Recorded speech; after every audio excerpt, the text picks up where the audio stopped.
2 माह से आधा आधा पैदा हुआ था जरासंध। आज जानिए जरासंध से जुड़ी हुई कुछ रोचक बातें। जरासंध का जन्म और मृत्यु एक अद्भुत कथा है जो हमें महाभारत से प्राप्त होती है। वह एक ऐसा महारथी था जो मगध यानी वर्तमान बिहार का क्रूर एवं शक्तिशाली राजा था। जरासंध अपनी ताकत के लिए इतना प्रसिद्ध था कि उसने कई राजाओं को हराकर अपने पहाड़ी किले में बंदी बना लिया था। उसके मन में चक्रवर्ती सम्राट बनने की इच्छा थी, जिसके लिए वह 100 राजाओं की बलि चढ़ाने का प्रयत्न कर रहा था। अब जानिए जरासंध का जन्म कैसे हुआ। मगध देश के राजा बृहद्रथ संतान सुख से वंचित थे। संतान प्राप्ति की इच्छा से उन्होंने महात्मा चंड कौशिक की सेवा की। महात्मा चंड कौशिक ने उन्हें एक फल दिया और कहा कि इसे अपनी पत्नी को खिला दे, इससे पुत्र की प्राप्ति होगी। राजा की 2 पत्नियां थीं, इसलिए उन्होंने फल के 2 हिस्से कर दोनों को खिला दिया। समय आने पर दोनों रानियों के गर्भ से शिशु का एक एक टुकड़ा जन्मा। दोनों ने यह देख घबरा कर उन टुकड़ों को बाहर फेंक दिया। संयोगवश उसी समय एक राक्षसी जिसका नाम जरा था वहां से गुजरी। उसने दोनों टुकड़ों को जोड़ा और एक संपूर्ण बालक का निर्माण किया। बालक जोर जोर से रोने लगा, जिससे राजा और रानियां बाहर आए और उसे गोद में ले लिया। राजा ने राक्षसी से पूछा, यह सब कैसे हुआ? तो उसने सच्चाई बताई। राजा ने उस बालक का नाम जरासंध रखा, क्योंकि जरा नाम की राक्षसी ने उसे संधित यानी जोड़ा था।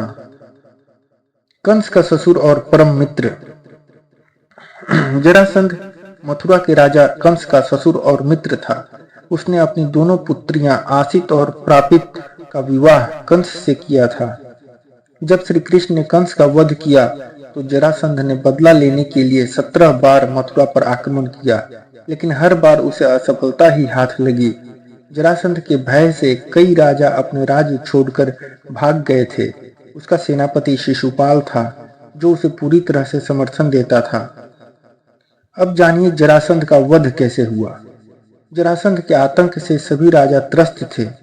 तब भगवान श्री कृष्ण ने उसके वध की योजना बनाई।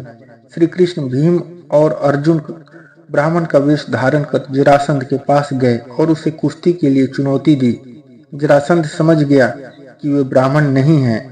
जब उसने उनसे परिचय मांगा तो श्री कृष्ण ने अपना वास्तविक परिचय दिया। जरासंध ने भीम के साथ कुश्ती करने का निर्णय लिया। कार्तिक कृष्ण प्रतिपदा से 13 दिन तक दोनों के बीच भयंकर युद्ध चलता रहा। 14वें दिन श्री कृष्ण के इशारे पर भीम ने जरासंध के शरीर के 2 टुकड़े कर दिए और इस तरह उसका अंत हो गया। जरासंध की मृत्यु के बाद क्या हुआ। जरासंध का वध करने के बाद भगवान श्री कृष्ण ने उसके किले में बंदी बनाए गए 86 राजाओं को आजाद किया और उनसे आग्रह किया कि वे धर्मराज युधिष्ठिर के राजसूय यज्ञ में शामिल होकर उन्हें चक्रवर्ती सम्राट बनने में सहायता करें। सभी राजाओं ने इस प्रस्ताव को स्वीकार किया।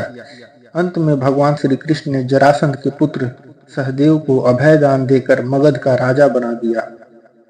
इस तरह जरासंध की कथा उसकी असाधारण ताकत, क्रूरता और उसके अजेय लगने वाले साम्राज्य के पतन की गाथा है। तो दोस्तों, ये थी आज की कहानी। इसी क्रम में लेकर आएंगे और भी रोचक एवं ज्ञानवर्धक कहानियां। कहानी यदि पसंद आए तो लाइक करें, शेयर करें और कहानी सुनिए चैनल को सब्सक्राइब करें। धन्यवाद।